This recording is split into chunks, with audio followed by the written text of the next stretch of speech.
Ya. Jadi kalau ibu sudah dikasih itu nggak boleh diambil lagi sama suami. Itu udah hak milik istri yang pertama.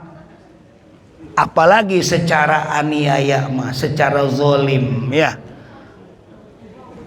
Dicuri dan sebagainya nggak boleh. Makanya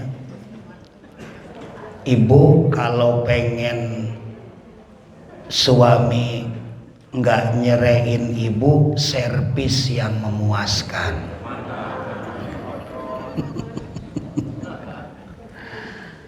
Kata Rasul, yang pertama kewajiban ibu laksanakan, takut lupa nih. Apa itu?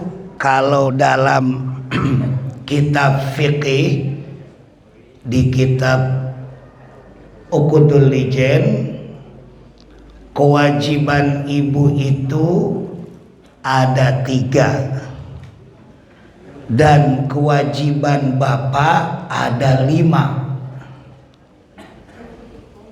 Ya. Yang pertama, inna dorta ilaiha syarratka. Jika dipandang oleh suami indah dipandang mata, enak dilihat kapanpun juga, mau pagi, mau siang, mau sore, apalagi malam, indah dipandang mata.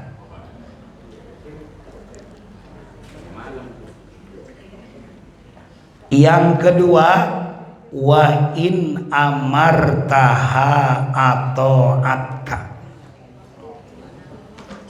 Jika diperintah oleh suami atau atka, wajib taati.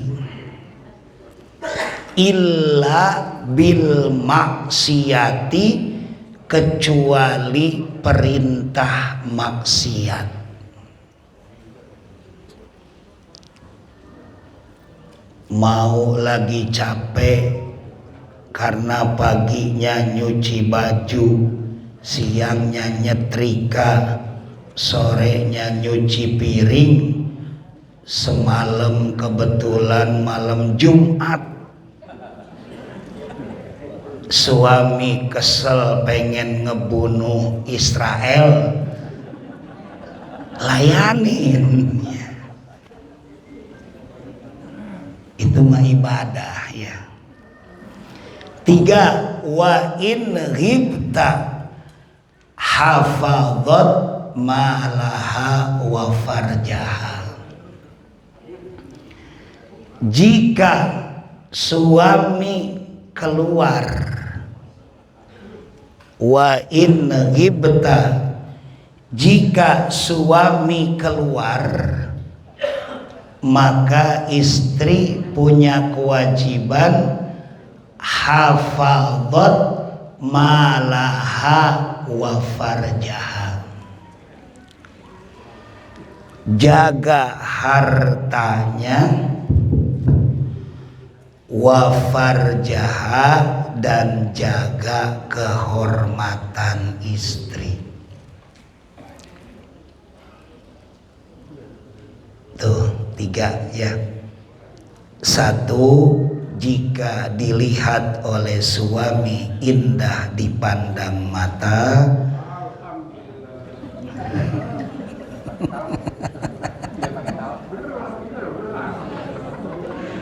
Yang kedua, jika diperintah oleh suami wajib taat, kecuali perintahnya maksiat. Punten Ibu, kalau perintah maksiat kayak bagaimana? Sebelum nikah pakai jilbab, setelah nikah disuruh buka, disuruh lepas, itu perintah maksiat, wajib tolak. Ya, karena hukum menjaga kehormatan aurat itu adalah hukumnya wajib. Dan yang ketiga, ketika suami keluar, maka istri jaga hartanya dan jaga kehormatan istri. Itu dalam kitab Durratun Nasihin karangan Syekh Utsman bin Hasan yang diambil dalam kitab Uqudul Ijen. Suami ada 5, Pak, ya, supaya kita nggak bentrok dalam rumah tangga, supaya abadi di dunia, abadi pula di akhirat kelak nantinya. Amin. Nggak ada di dalam rumah tangga itu perceraian. Pokoknya si ibu yang pertama dan yang terakhir, ya. Maka kata baginda Nabi, suami penuhi kewajiban 5. Yang pertama, ayat imaha idza ta'ima.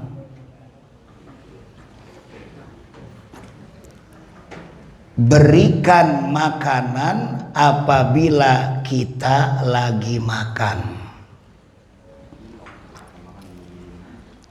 Artinya berikan nafkah, uang belanja setiap hari kepada istri. Ya. Ambil sendiri gimana?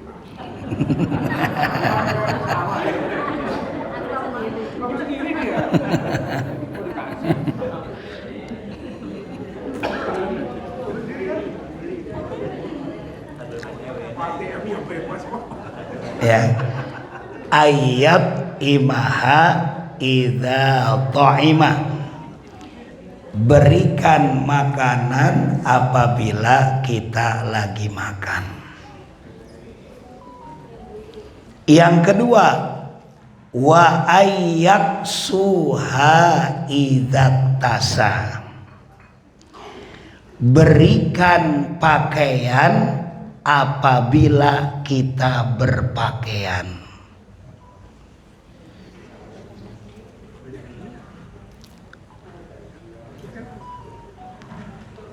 Ajak istri kita, Pak, minimal setahun sekali, mau Lebaran, Idul Fitri, shopping ke Lipo dan ke Pasar Tanah Abang.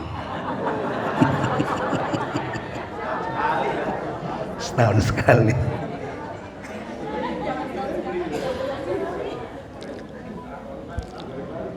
Tiga, wala yadribul wajha. Jangan pukul istri wajahnya.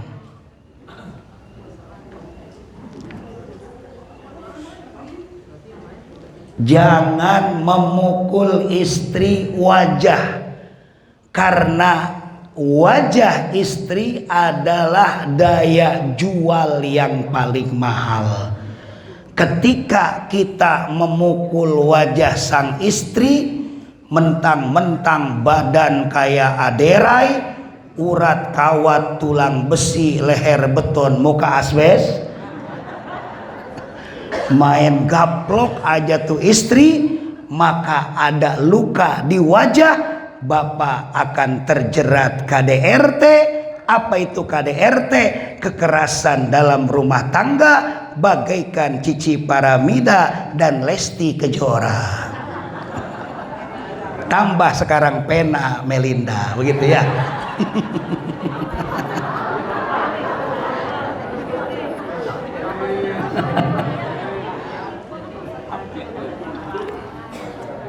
Walayadribul wajah. Ini biar nggak terjadi ayat 20 ya Pak ya. Ini dikuatkan saja, pernah disampaikan takut lupa. Yang keempat, wala yuqabbih. Suami punya kewajiban tidak boleh mencela, tidak boleh mencaci, tidak boleh memaki. Biasanya kalau mesra pas pengantin baru doang. Kalau udah pengantin baru, udah punya anak 5, punya cucu 1, biasanya panggilannya rada beda. Betul Bu?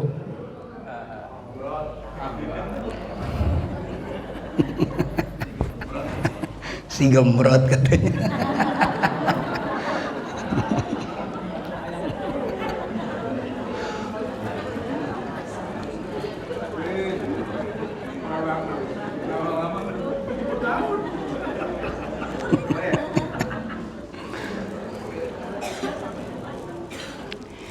Makanya ada yang ngomong begini, Pak Ustadz, saya mah selalu ngurusin suami, berarti suami tuh kurus kering kalau begitu. Mendingan bahasanya saya mah selalu ngegemukin suami, sebab sayanya gembrot begitu. Ada itu Pak yang wala yuqabbih terjadi. Padahal dalam konteks nasidaria bagaikan raja dan permaisuri duduk bersimpul bagaikan bidadari, duhai senangnya menjadi pengantin baru. Masya Allah, kalau pengantin baru mas semuanya dilayanin. Mau makan disuapin, mau minum diminumin, mau tidur dikelonin, mau mandi dimandiin, mau kencing dikencingin.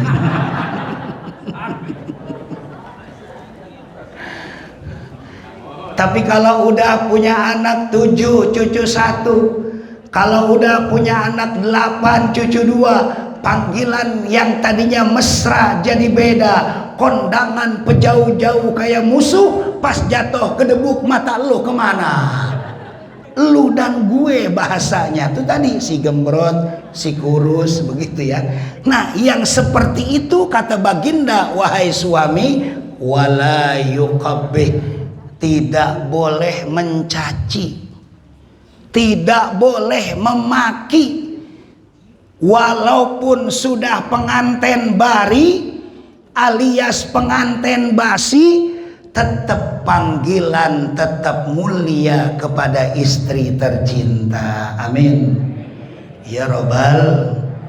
Dan yang kelima, wala yahjur illa fil mabit. Suami punya kewajiban wala yahjur illa fil mabit. Jangan pindah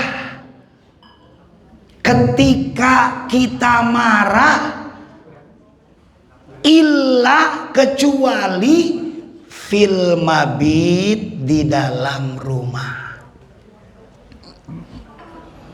Jangan kita lagi marah, ini kan biasanya kita kesel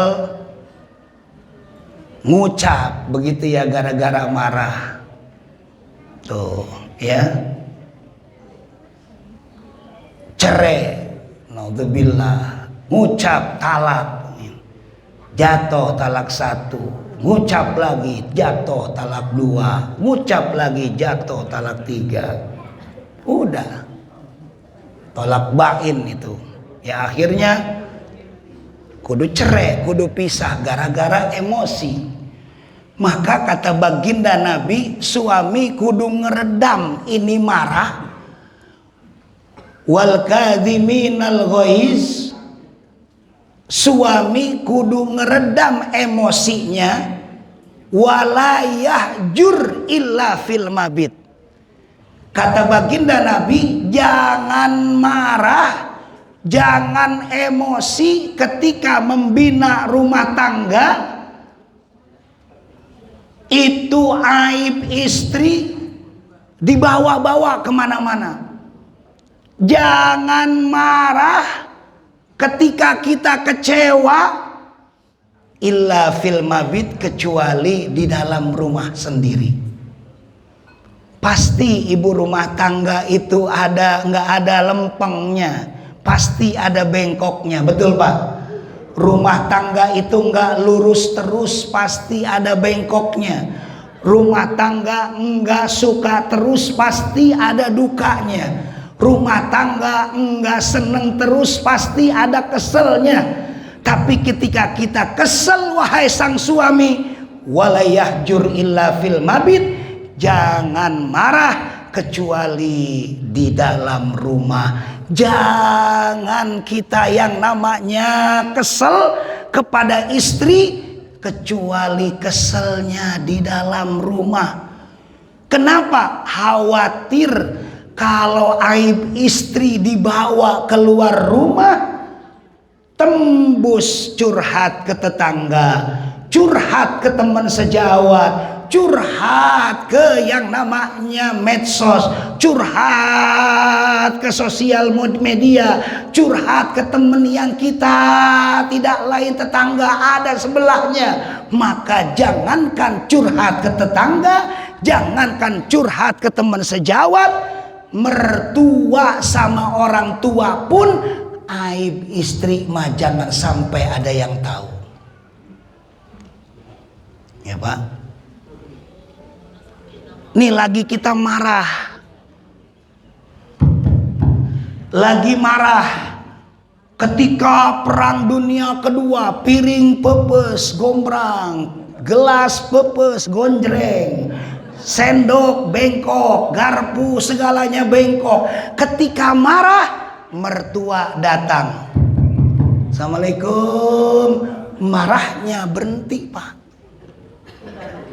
marahnya berhenti. Ada mertua, pulang mertua lanjutin lagi.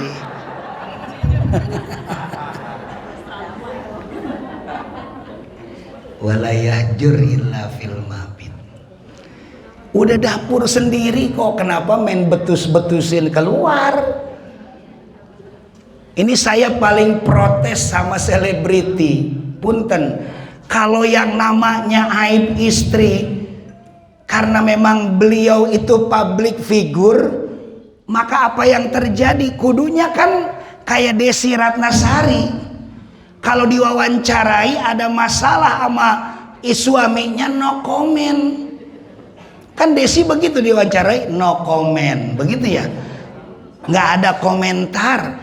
Jangan ini mah diwawancarai, ketika diwawancari oleh wartawan, masuk ke yang namanya kabar-kabari, maka suaminya ngejelek-jelekin istri. Diwawancarai istrinya, istrinya ngejelek-jelekin suami. Maka kalau seperti itu, aib istri sama aib suami, karena diwawancarainya di media, berarti yang tahu bukan tetangga saja, yang tahu bukan orang tua saja, yang tahu bukan mertua saja, karena diwawancarainya di media, yang tahu se-Indonesia. Walayahjur illa fil mabit. Jadi 5 ini Pak tolong dijaga. Ibu 3 ini tolong dijaga. 1, berikan inna dzarta ilaiha sarrotka, jika dipandang suami indah dipandang mata. 2, wa in amartaha ata'atka, jika diperintah oleh suami wajib taati kecuali perintahnya maksiat. 3, wa in ghibta hafadzat malaha wa farjaha, jika suami keluar alias mencari kerja, mencari maisha, jaga hartanya dan kehormatan istri. 3 tidak ini dilaksanakan, maka ibu akan masuk ke dalam golongan tidak lain adalah istri yang soleha. Istri yang soleha tidak lain adalah penghias dunia yang terindah. Ad-dunya mata wa khairu mataiha al-mar'atus soleha. Dunia adalah perhiasan, perhiasan yang terindah mengalahkan intan berlian tidak lain adalah istri yang soleh. Bapak sebagai suami tanggung jawab dunia dan akhirat, maka laksanakanlah 5 pondasi utama sebagai kewajiban kita kepada istri. Yang pertama, berikan makanan apabila kita lagi makan. Yang kedua, berikan pakaian apabila kita berpakaian. Yang ketiga, jangan memukul wajah sang istri. Yang keempat, jangan mencaci dan memaki. Dan yang kelima, ketika kita lagi marah, ketika kita lagi emosi, ketika kita lagi kecewa, jangan pindah walayah jur illa fil mabit, kecuali di dalam rumah, supaya aib-aib dalam keluarga, terutama aib istri, jangan tembus keluar. Jangankan yang namanya teman sejawat, jangankan tetangga, jangankan teman pengajian, mertua dan orang tua pun aib istri mah jangan sampai ada yang tahu. Insya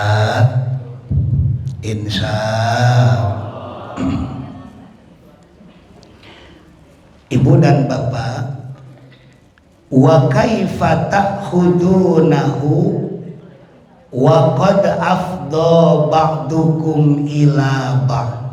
Lanjut ayat berikut. Wa kaifa, bagaimana, ta'khudunahu, kamu akan mengambilnya kembali, dengan alasan apa? Kata Allah, wa qad afdha, padahal nyata-nyata afdha,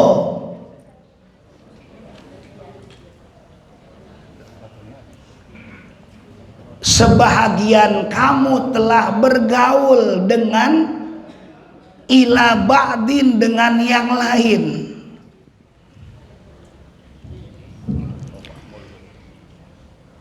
Sebahagian kamu telah bergaul dengan yang lain, atau telah berhubungan sebagai suami istri dengan bercampur yang telah disahkan dengan ketetapan, dengan mas kawin.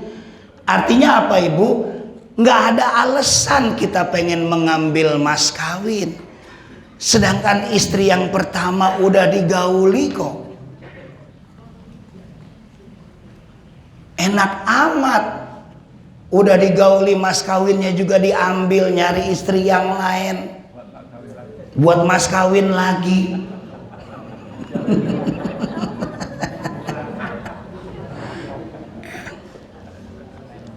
Makanya ibu-ibu saya sarankan, ini mah guru nih nyaranin ya bu, kalau yang namanya ibu punya emas jangan disayang-sayang, jual, beliin pasir, beliin semen, masjid kita lagi ngebangun.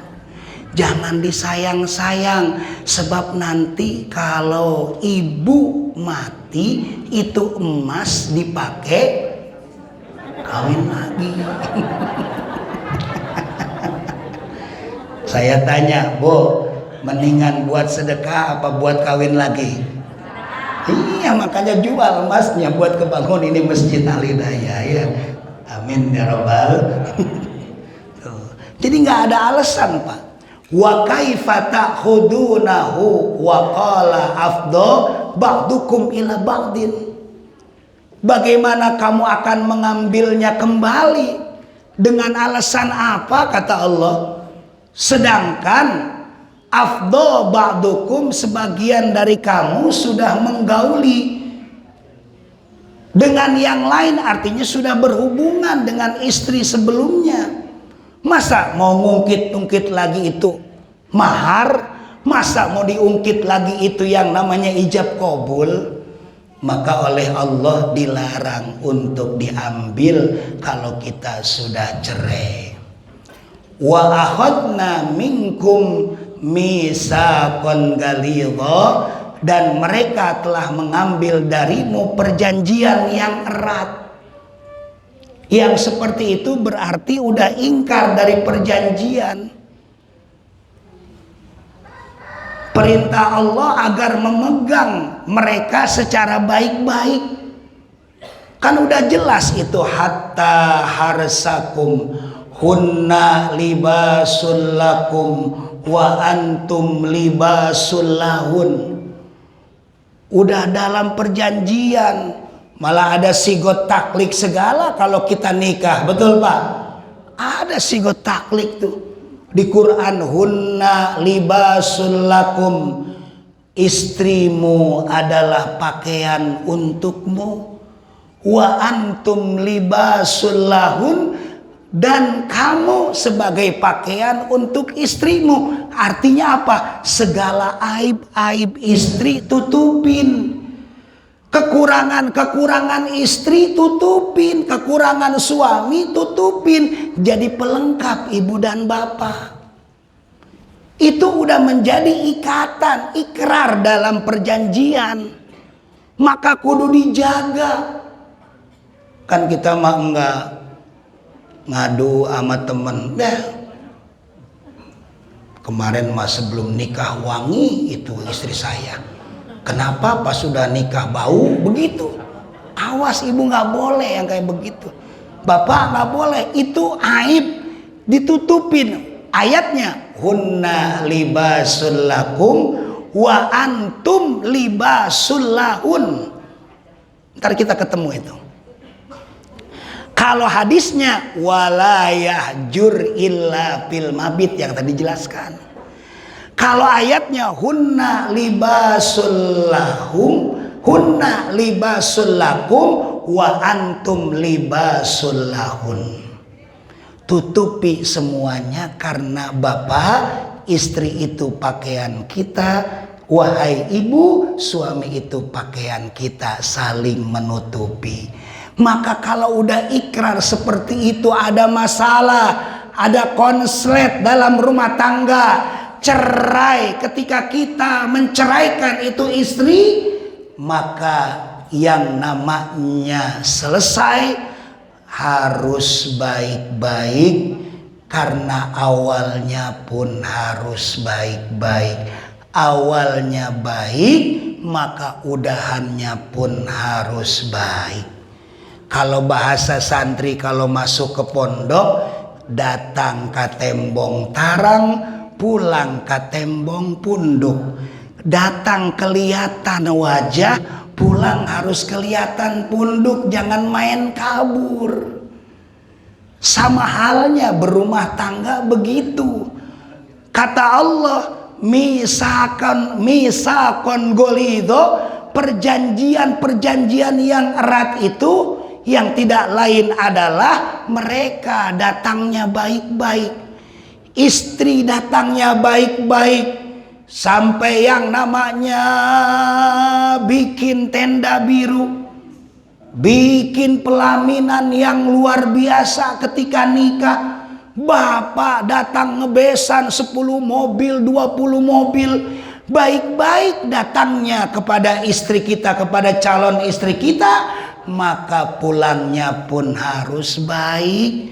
Jangan sampai yang namanya datang baik, pulangnya tidak baik, malah ngungkit-ngungkit mahar, malah ngungkit-ngungkit mas kawin. Naudzubillah. Wa akhadna minkum mitsaqan ghalidha, dan mereka telah mengambil darimu perjanjian, mitsaqan ghalidha, perjanjian yang erat atau yang berat. yakni berupa perintah Allah agar memegang atas mereka, agar memegang mereka secara baik-baik atau melepas mereka secara baik-baik begitu. Jangan ini mah udah cerai diambur semuanya kejelekan begitu. Kalau udah cerai, udah yang baik-baik aja. Tutupin aja udah begitu. Jangan dijelek-jelekin tuh istri, jangan. Karena kita kan awalnya baik-baik begitu. Kan ada aja itu yang ngomporin begitu ya. Ada aja yang ngomporin begitu. Pak, kenapa sih cerai sama istri yang pertama? Kok bisa kawin lagi begitu? Nah itu kan ngomporin tuh begini.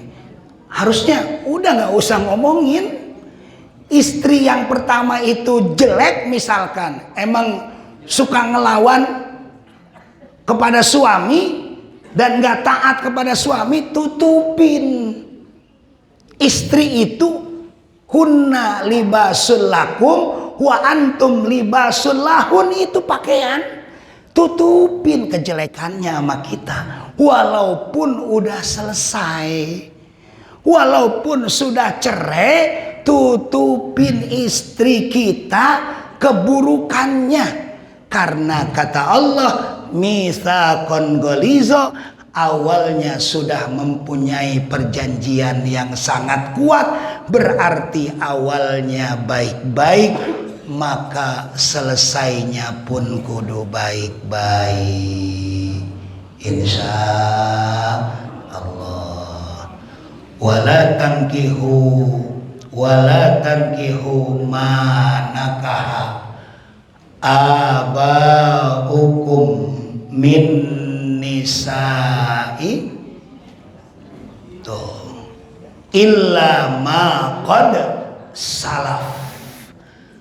Terakhir, wala tankihu, dan janganlah kamu nikahi ma apa, siapa, nakaha abaukum, di antara wanita-wanita yang ditikahinya oleh bapakmu. Jadi nggak boleh ibu dilarang bekas istri dari bapaknya dinikahkan. Dan janganlah kamu kawini di antara wanita-wanita yang telah dikawini oleh bapakmu, kecuali ma qad salaf, yang telah berlalu atau dari perbuatan mu yang dimaafkan. Innahu kana fahisatan wa makta, sesungguhnya hal tersebut perbuatan fahisah, perbuatan keji, wa makta, dan perbuatan yang sangat dikutuk, sesuatu yang menyebabkan timbulnya kutukan dari Allah, yang berarti kemurkaan Allah Subhanahu wa ta'ala, wasa'a sabila, dan sejahat-jahatnya jalan dan seburuk-buruknya jalan yang ditempuh.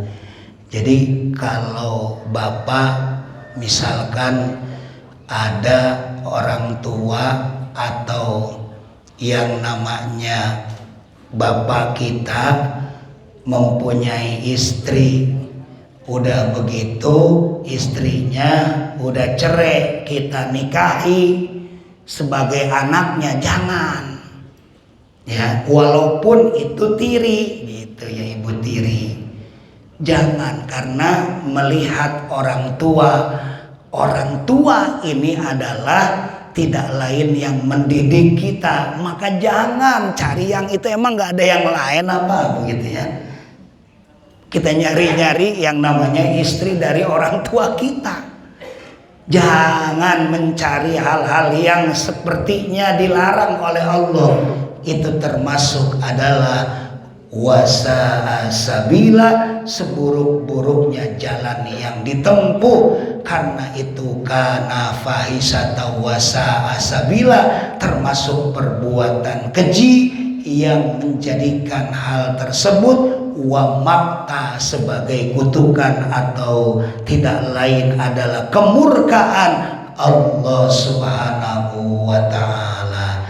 Jadi kalau kita sudah yang namanya menjadi anak, maka baginda menyatakan kalau punya yang namanya anak, wa qadha rabbuka alla ta'budu illa iyyah, Allah malah menjelaskan wabil walidaini ihsana, berbuat baiklah kepada kedua orang tua, walaupun itu ibu tiri. Ya, bagaimana kalau ibu tirinya rada galak? Itu mah beda lagi. Tapi dalam konteks yang namanya pertalian rumah tangga, pernikahan rumah tangga, jangan sampai kita nikahkan. Ada ya kasus nikahnya sama anaknya, nggak taunya pacaran sama mertuanya begitu.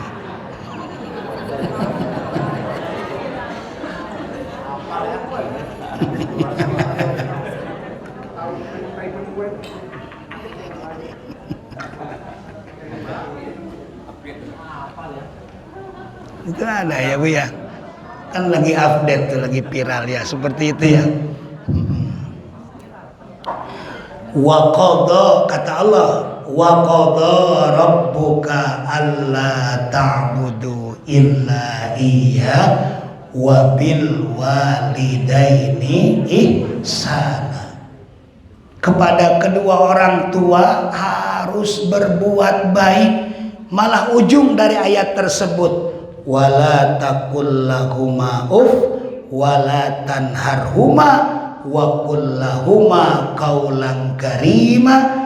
Janganlah berkata uff, janganlah berkata ah, janganlah berkata ih, janganlah berkata kepada orang tua, wala taqul lahuma, dan janganlah berkata ih ah, tapi perkataannya harus qaulan karima, berkatalah kepada kedua orang tua dengan perkataan yang mulia, insya Allah. Ibu dan bapak hadirin rahimakumullah, dari ayat ketiga tersebut maka jelas kalau kita melaksanakannya, insya Allah hidup berumah tangga kita akan sakinah mawaddah warahmah. Insya Allah akan mencapai tidak lain adalah sa'adatun fil akhirah, sa'adatun fid dunya, wa sa'adatun fil akhirah. Insya Allah bahagia di dunia dan bahagia pula di akhirat kelak nantinya.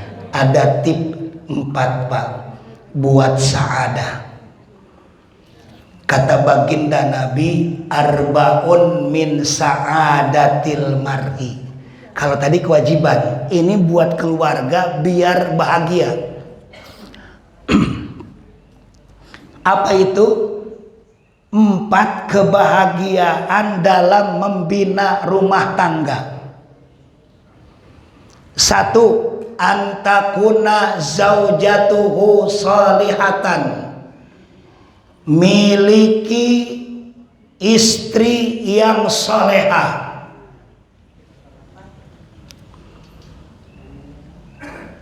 Ciri-cirinya tadi sudah disebutkan. Istri yang saleh itu melaksanakan kewajiban kepada suami, tidak lain adalah 3 tadi.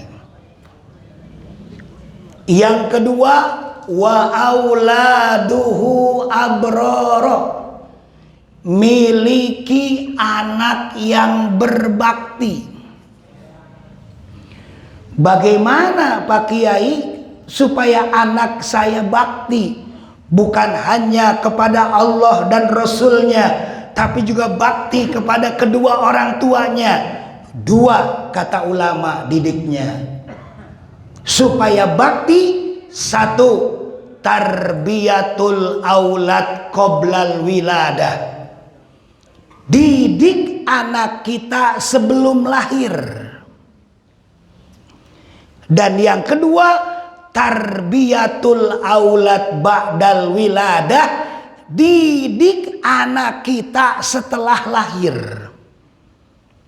Kemarin saya ngisi di At-Taqwa, ada yang nanya begini, Pak Kiai, saya punya anak semuanya sama, dikasih dengan rizki yang halal, bukan hasil subhat, bukan hasil haram, bukan hasil korupsi, bukan hasil judi, bukan hasil masang togel, bukan hasil masang pakong, semuanya sama. Tapi yang satu ini nakal, beda ini yang satu. Apa ada yang salah dari orang tua? Maka saya jawab, bisa jadi bapak tarbiyatul aulad qoblal wiladahnya beda. Apa itu? Mendidik anak sebelum lahirnya beda. Sebab didikan itu ada dua, tarbiyatul aulad qoblal wiladah, dan yang kedua tarbiyatul aulad ba'dal wiladah. Didik anak kita sebelum lahir dan didik anak kita setelah lahir. Kalau sebelum lahir lagi hamil, banyakin baca Quran, kan begitu. Malah kata Rasul, kalau udah 4 bulan ditetapkan 4. Kalau kita 4 bulan itu kan summa ba'da dzalik nutfah, 40 hari Allah tanamkan di alam rahim ibu air mani. Summa ba'da dzalik alakotan, setelah yang namanya nutfah, maka 40 hari tersebut Allah tanamkan darah yang menggumpal. Summa ba'da dzalik mudghatan, setelah 40 hari lagi Allah tanamkan yang namanya di alam rahim itu tidak lain daging yang menggumpal. 40 air mani, 40 darah yang menggumpal, 40 daging yang menggumpal, 40, 120 hari, 120 hari sama saja 4 bulan. Maka setelah 4 bulan, summa yunfakhu fihi ruh, Allah tiupkan ruh, Allah tetapkan 4. Disinilah pendidikan sebelum lahir. Apa itu yang 4? Sejak zaman ajali, ini si cabang bayi ditetapkan bi ilmihi, ilmunya. Maka ibu proses didik di dalam ilmunya. Ya Allah, ini si cabang bayi 4 bulan, berarti sudah ada nyawa. Maka biar ilmunya bagus, saya banyakin baca Quran, biar anak ini nanti pas lahir jadi ilmunya ilmu Al-Quran. Warizkihi, ditetapkan yang kedua rizkinya. Ini si cabang bayi udah ditiupkan ruh oleh Allah. Allah tetapkan 4, yang pertama ilmunya, yang kedua rizkinya. Biar ini rizkinya barokah, saya rajin-rajin ketika hamil sholat duha. Jangan males lagi hamil, tambah males, jangan. Tambah rajin bu, biar ngedidik anak kita sebelum lahir. Yang ketiga, wa ajalihi, ketika sebelum lahir, nih anak udah ditetapkan ajalnya. Borojol meninggal, kan pernah begitu ya bu kejadian. Dua-duanya ada Ibunya wafat, anaknya wafat. Nah, bagaimana supaya anak ini panjang umur? Kata baginda Nabi, didik anak ini sebelum lahir, emaknya banyakin silaturahim. Lagi hamil, ngaji ke pengajian Al-Hidayah, terutama Sabtu keempat. Ya, begitu. Lagi hamil banyak datengin muludan, lagi hamil datengin rajaban, lagi hamil silaturahim ke tetangga. Itu bikin manjangin umur. Man ahabba ayyub satolahu fi rizkihi wa yunsa'alahu fi asarihi falyasir rahimah. Barang siapa yang ingin berkah rizkinya dan panjang umurnya, bersilaturahimlah, insya. Yang keempat, wasaidun wasakiyun. Didik anak kita supaya bahagia nanti lahirnya, karena Allah tetapkan kebahagiaan dan kesengsaraan. Bagaimana supaya bahagia, Kiai? Perbanyak sedekah, karena sedekah itu fasanuyassiruhu lil yusra. Allah akan berikan jalan kebahagiaan, Allah akan berikan jalan kemudahan bagi anak kita di alam rahim, bagi si cabang bayi sebelum lahir. Insya Allah. 4 ketetapannya. Jadi bisa jadi Pak, ketika lahir susunya sama ASI, ketika lahir 2 tahun lagi disusukan. Ketika lahir bapaknya nyari nafkah yang halal dan thayyib, bukan yang haram. Tapi ini anak 4 yang 1 bader, yang 3 soleh tapi yang 1 bader. Ada apa? Bisa jadi qoblal, tidak lain sebelum lahirnya, qoblal wiladahnya kita salah ngedidiknya. Atau bisa jadi itu ujian buat kita sebagai orang tua. Gitu ya Bu. Wa auladuhu abroron, anak-anak yang berbakti. Bagaimana supaya anak kita berbakti? Didiklah tarbiyatul aulad qoblal wiladah. Yang kedua, tarbiyatul aulad ba'dal wiladah.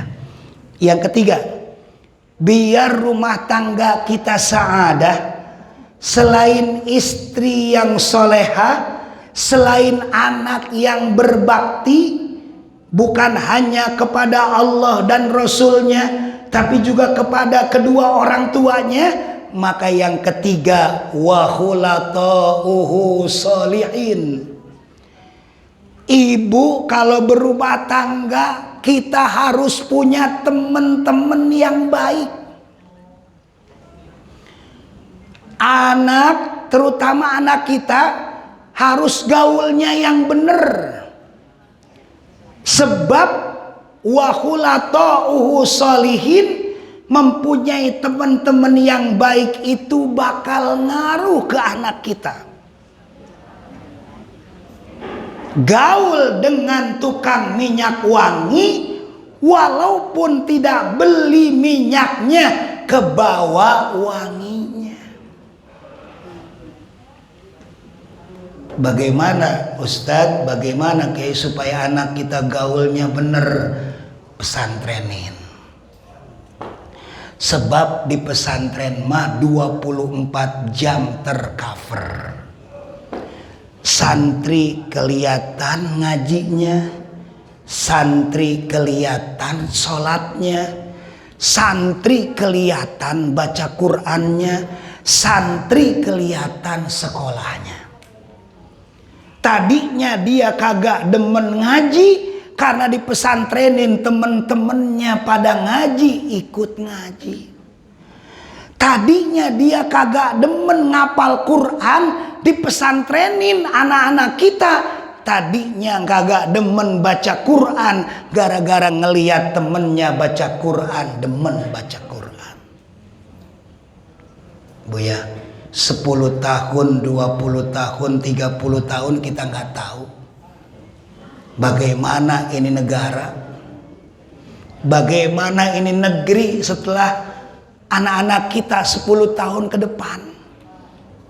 Ya, makanya didik dengan wahulatauhu salihin, teman-teman yang baik. Dan yang terakhir, wa ayyakuna rizquhu fi baladi. Pengen keluarga saadah, miliki miliki suami, punya rizki di negeri sendiri. Pengen keluarga saadah, miliki sang suami rizki di negeri sendiri. Jangan di negeri orang lain. Ya. Walaupun kita jadi TKW, walaupun kita jadi TKI, berat bu. Ini udah diatur 14 abad oleh Rasul. Jangan kerja di negeri orang lain. Walaupun gajinya besar, maaf, nafkah lahiriah tercumponi, nafkah batiniah istri ngejerit.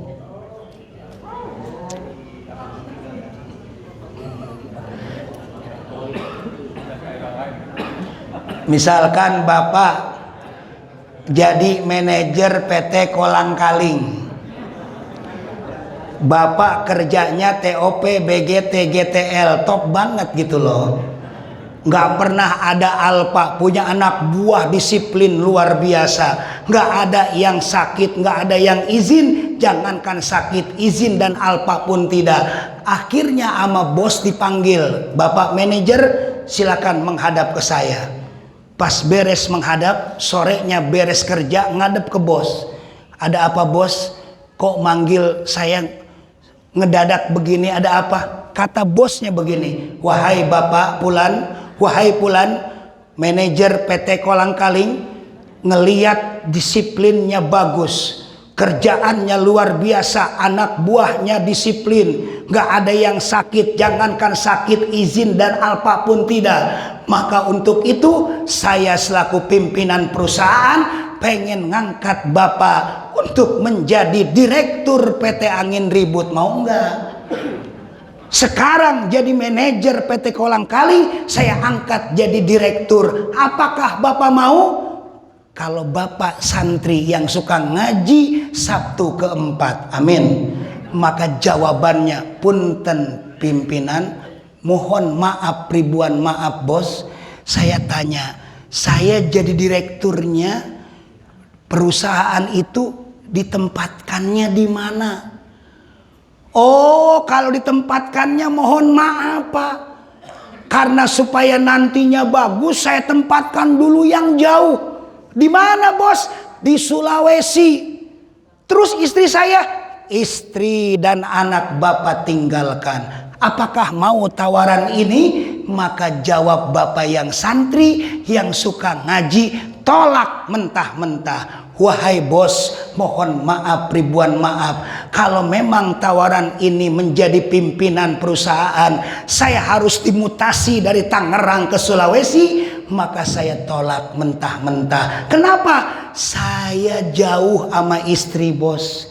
Iman kuat bos, tapi imin kagak kuat. Saya khawatir punya pos 2. Saya khawatir punya pos 3. Tuh seperti itu pak. Ini 14 abad udah dicantumkan oleh Rasul. Jangan sampai miliki rizki di negeri yang lain. Miliki rizki, pengen barokah, pengen yang namanya keluarga saadah di negeri sendiri. Kalau di Tangerang ya di Tangerang, kalau di Jakarta ya di Jakarta. Jangan jauh-jauh dengan istri kita. Insya Allah miliki rizki di negeri sendiri akan tercumponi nafkah lahiriah pun nafkah batiniah. Insya mudah-mudahan manfaat. Al-Fatihah. Bismillahirrahmanirrahim. Alhamdulillahirabbil alamin. Ar-Rahmanir Rahim. Maliki yaumiddin. Iyyaka na'budu wa iyyaka nasta'in ihdinas siratal mustaqim siratal ladzina an'amta 'alaihim ghairil maghdubi 'alaihim waladdallin. Amin. Ibu dan Bapak silakan yang ingin bertanya.